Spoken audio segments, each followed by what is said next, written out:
Hello friends, आप लोग कैसे हैं। आशा करता हूँ कि आप लोग अच्छे होंगे। Welcome to my YouTube channel. जो भी अभ्यर्थी आरआरबी ग्रुप डी का प्रिपरेशन कर रहे हैं, यह वीडियो काफ़ी महत्वपूर्ण वीडियो होने वाला है दोस्तों, क्योंकि सामान्य ज्ञान के प्रश्न हैं जो वेरी मोस्ट इम्पॉर्टेंट क्वेश्चन है। यानी जनरल अवेयरनेस से प्रश्न 20 प्रश्न पूछे जाते हैं। यानी रेलवे की अब भी किसी भी एग्जाम में जाएगा, आप लोग ऐसे ही एग्जाम में पेपर दे यानी क्वेश्चन देखने को मिलेंगे। सबसे ज़्यादा रिपीटेड हुए प्रश्न है और सभी प्रश्नों का निचोड़ है।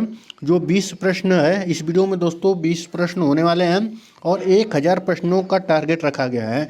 ठीक है, तो 1000 प्रश्नों का संग्रह रहेगा जो इससे बाहर शायद ही आ सकता है। इससे बाहर तो नहीं आ सकता जो 1000 प्रश्नों का संग्रह है। ठीक है, तो जो क्लास नंबर आज 2 है। ठीक है, तो जो आज इसका क्लास नंबर 2 है। 100 प्रश्नों यानी 1000 प्रश्नों का संग्रह क्लास नंबर आज 2 है। ठीक साथियों, इससे पहले एक क्लास करा दी गई है, आप लोग देख सकते हैं हमारे यूट्यूब चैनल पर।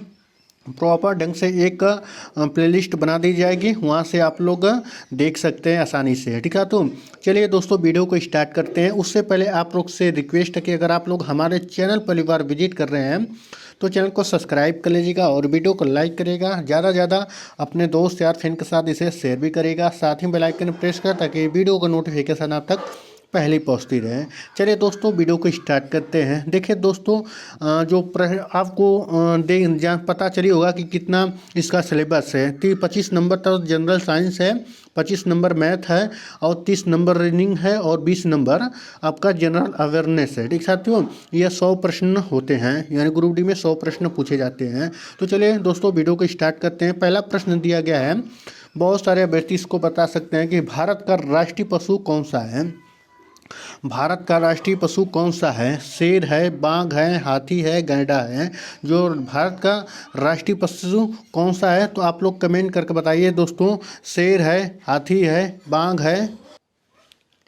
ऑप्शन नंबर दोस्तों 20 सही है, यानी बाघ है। ठीक है, तो बाघ है। भारत का राष्ट्रीय पशु कौन है तो बाघ है। ठीक है, तो चलिए अगले प्रश्न चलते हैं। अगला प्रश्न दिया गया है 2 दिया गया है। ठीक है, तो अगला प्रश्न है दूसरा कि संयुक्त राष्ट्र संगठन यूएनओ, ठीक है, तो यूएनओ की स्थापना कब हुई थी तो 1945 में हुई थी, 1950 में, 1935 में, 1960 में। जो इसका स्थापना हुआ था दोस्तों 1945 में हुआ था। ठीक है, तो जब द्वितीय विश्व युद्ध खत्म हुआ तो इसको अगर फ्यूचर में अगला विश्व युद्ध न हो, इसके संगठन इसका एक स्थापना किया गया इस संगठन का कि तीसरा विश्व युद्ध न हो। ठीक है, तो यह विश्व युद्ध रोकने के लिए ही संयुक्त राष्ट्र संगठन का यानी यूएनओ का स्थापना किया गया है। सन कब हुआ था तो यह 1945 में हुआ था। यह कहाँ पर किया गया है, अमेरिका के द्वारा किया गया है। ठीक है, तो अमेरिका के द्वारा किया गया है और इसका मुख्यालय क्या है तो वाशिंगटन डीसी है। ठीक है, तो चलिए अगले प्रश्न चलते हैं। अगला प्रश्न दिया गया है तीसरा, महात्मा गांधी का जन्म कहाँ हुआ था, यानी जन्म कहाँ हुआ था तो नई दिल्ली में हुआ था, पोरबंदर में हुआ था, राजकोट में हुआ था कि साबरमती में। ठीक है, तो जो इसका राइट आंसर है दोस्तों साबरमती में हुआ था। ठीक है, यानी महात्मा गांधी का जन्म कहाँ हुआ था तो साबरमती में हुआ था, यानी 2 अक्टूबर को इनका जन्मदिन भी मनाया जाता है। चलिए अगले प्रश्न चलते हैं। अगला प्रश्न दिया गया है चौथा, यानी संविधान सभा के अध्यक्ष कौन थे। संविधान सभा के अध्यक्ष कौन थे, बाबा साहेब अम्बेडकर थे, डॉक्टर राजेंद्र प्रसाद, पंडित जवाहरलाल नेहरू की सरदार पटेल। ठीक है, तो कौन थे तो जो इसका राइट आंसर है ऑप्शन नंबर 20 सही है दोस्तों, डॉक्टर राजेंद्र प्रसाद थे। ठीक है, तो भारत के दोस्तों प्रथम राष्ट्रपति कौन थे तो आप बता सकते हैं कि भारत के प्रथम राष्ट्रपति राजेंद्र प्रसाद थे। ठीक साथियों, पंडित जवाहरलाल नेहरू भारत के प्रथम प्रधानमंत्री थे और सरदार पटेल कौन थे तो यह भारत के प्रथम उप प्रधानमंत्री थे, सरदार वल्लभ भाई पटेल। ठीक है, तो चारों ऑप्शन क्लियर हो गए। तो चलिए अगले प्रश्न चलते हैं। अगला प्रश्न दिया गया है पांचवा, भारत की पहली महिला प्रधानमंत्री कौन थी तो इंदिरा गांधी थी, प्रतिभा पाटिल थी, सरोजनी नायडू थी, सुषमा स्वराज थी, तो कौन सी थी? देखिए दोस्तों, आपको पहली बात है चारों ऑप्शन आपको क्लियर होना चाहिए, ठीक है। तो जो इसका राइट आंसर है दोस्तों, ऑप्शन नंबर ए सही है, इंदिरा गांधी थी। प्रतिभा पाटिल कौन थी? यह भारत के प्रथम महिला राष्ट्रपति थी। सरोजनी नायडू कौन थी? देखिए यह सरोजनी नायडू थी, यह भारत की प्रथम राज्यपाल थी, महिला राज्यपाल बनी थी। सुषमा स्वराज ये कौन थी? तो देखिए दोस्तों, यह भारत की प्रथम महिला वित्त मंत्री थी। तो देखिए आपको चारों प्रश्न अगर आप लोग कंसिडर करेंगे तो कहीं ना कहीं आपको एग्जाम में बहुत सारे आपको हेल्पफुल इससे मिलने वाला है, ठीक है। तो इंदिरा गांधी प्रथम प्रधानमंत्री थी, ठीक है, महिला प्रधानमंत्री। प्रथम महिला राष्ट्रपति कौन थी? तो प्रतिभा पाटिल थी। सरोजनी नायडू क्या थी? तो प्रथम राज्यपाल यानी प्रथम महिला राज्यपाल सरोजनी नायडू थी। प्रथम वित्त मंत्री कौन थी? तो सुषमा स्वराज थी। तो चारों ऑप्शन क्लियर। तो चलिए अगले प्रश्न चलते हैं। अगला प्रश्न दिया गया, सत्यमेव जयते किस उपनिषद से लिया गया है? तो किससे लिया गया है? तो कठोस निश्चय ईसो उपनिषद से लिया गया है, मुंड को निश्चय से लिया गया है। तो जो इसका राइट आंसर है दोस्तों, ऑप्शन नंबर सी सही है, मुंड को उपनिषद से लिया गया है। तो चलिए अगले प्रश्न में चलते हैं। अगला प्रश्न दिया गया है, पानी का सूत्र क्या है? तो CO2 कार्बन डाइऑक्साइड होता है, O2 ऑक्सीजन होता है, कार्बन डाइऑक्साइड होता है, ऑक्सीजन होता है, H2O पानी होता है, NaCl सोडियम क्लोराइड है, ठीक है। तो सोडियम क्लोराइड। तो चलिए अगले प्रश्न चलते हैं। जो इसका राइट आंसर है ऑप्शन नंबर सी सही है, यानी H2 है, पानी का सूत्र H2 है, ठीक है। तो चलिए अगले प्रश्न चलते हैं। अगला प्रश्न दिया गया है, भारत का सबसे बड़ा राज्य क्षेत्रफल के आधार पर कौन सा है? तो उत्तर प्रदेश है, महाराष्ट्र है, राजस्थान है, मध्य प्रदेश है। कौन सा राज्य है? तो आपको अगले वीडियो में बताए थे दोस्तों। तो आप लोग जो अभी अभ्यर्थी अगर पहला क्लास किए रहे होंगे तो इसको जरूर बताएंगे। देखिए जो क्षेत्रफल के आधार पर कौन सा है, तो राजस्थान है।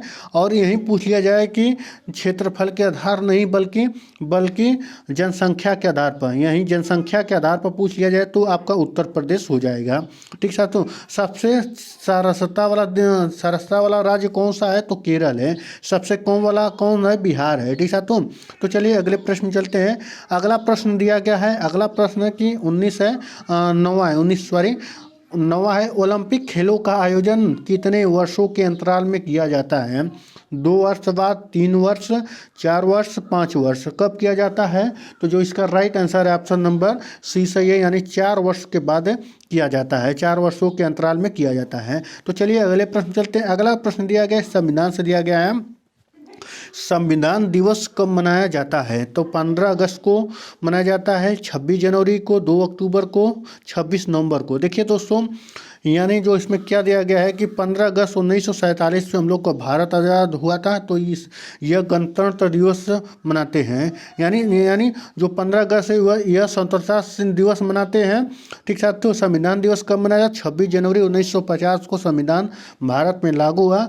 इससे यानी इसमें स्वतंत्रता दिवस इससे मनाते हैं, गणतंत्र दिवस 26 जनवरी को मनाते हैं, ठीक है। तो ऑप्शन नंबर 20 सही है, 10वां का ऑप्शन नंबर 20 सही है, ठीक है। तो जो 10वां का दिया गया दोस्तों, ऑप्शन नंबर बी है, ठीक है। तो चलिए अगले प्रश्न चलते हैं। अगला प्रश्न क्या दिया गया है, चंद्रमा 3 मिशन का मुख्य उद्देश्य क्या था?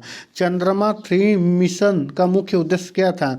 मंगल ग्रह की खोज करना? जी बिल्कुल नहीं, ठीक है। तो जो मंगल ग्रह है दोस्तों, मंगल ग्रह, तो देखिए मंगल ग्रह पर नहीं भेजा, चंद्रमा पर इसको भेजा। चंद्रमा की सतह पर सॉफ्ट लैंडिंग कराना था, इसके मुख्य उद्देश्य था, जो आप लोग को पता ही होगा, बहुत चर्चित पॉइंट है, ठीक है। तो सूर्य की सतह की जाँच करना, एक लॉन्च किया गया है, एक सेटेलाइट लॉन्च किया गया है दोस्तों, यह सूर्य के लिए किया गया है। अंतरिक्ष में मानव भोजन? जी बिल्कुल नहीं। तो इसका राइट आंसर है ऑप्शन नंबर 20 है, चंद्रमा की सतह पर सॉफ्ट लैंडिंग करना, जो रोवर गया था वहाँ पे, ठीक है। तो अगला प्रश्न है कि विश्व का सबसे ऊंचा पर्वत कौन सा है? कंचनजंगा है, माउंट एवरेस्ट है, नंदा देवी है, धौलागिरी है।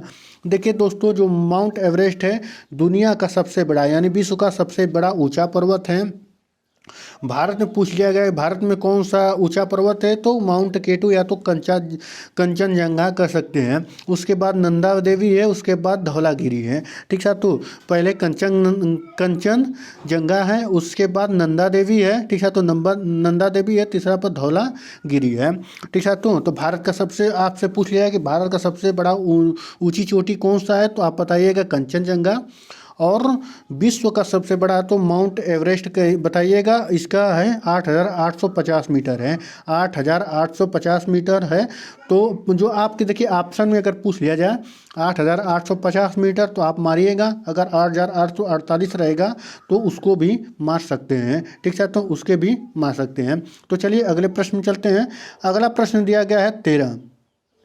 भारत का पहला उपग्रह कौन सा है? भास्कर 1 है, इनसैट 1A है, रोहिणी है, आर्यभट्ट है। तो कौन सा है जो इसका राइट आंसर है दोस्तों? ऑप्शन नंबर डी सही है, आर्यभट्ट है। भारत का पहला उपग्रह आर्यभट्ट है। तो चलिए अगले प्रश्न चलते हैं। अगला प्रश्न दिया है भारत यानी किस भारतीय खिलाड़ी को फ्लाइंग सिख कहा जाता है? यानी मिल्खा सिंह को, पीटी उषा को, कपिल देव को, सुनील गावस्कर को। तो किसको कहा जाता है? तो ऑप्शन नंबर 14 का ए सही है। ठीक है, तो मिल्खा सिंह को भारत यानी भारतीय खिलाड़ी को फ्लाइंग सिख कहा जाता है, मिल्खा सिंह को। ठीक है, तो चलिए अगले प्रश्न चलते हैं। अगला प्रश्न दिया गया कि विश्व में सबसे अधिक जनसंख्या वाला देश कौन सा है? तो भारत है, चीन है, अमेरिका है, इंडोनेशिया है। तो इसका ऑप्शन नंबर 2 सही है दोस्तों, भारत है। ठीक है, तो भारत विश्व का सबसे जनसंख्या वाला देश है। दूसरे नंबर पर कौन सा है? तो चीन, आप लोग बताइएगा। ठीक है, तो चीन बताइएगा। देखिए दोस्तों, जो आंकड़े हैं इसके हिसाब से तो भारत है, बट अभी तक जनगणना नहीं हुआ है। ठीक है, तो 2011 में इसका जनगणना कराया गया था जनसंख्या से।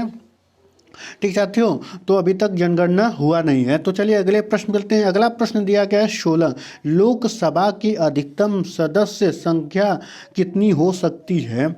तो लोकसभा की 500, 545, 552, 600। तो कितनी अधिकतम संख्या हो सकती है? तो 16 का जो इसका राइट आंसर है ऑप्शन नंबर यानी सी सही है, यानी 552। ठीक है, तो 552 अधिकतम संख्या है।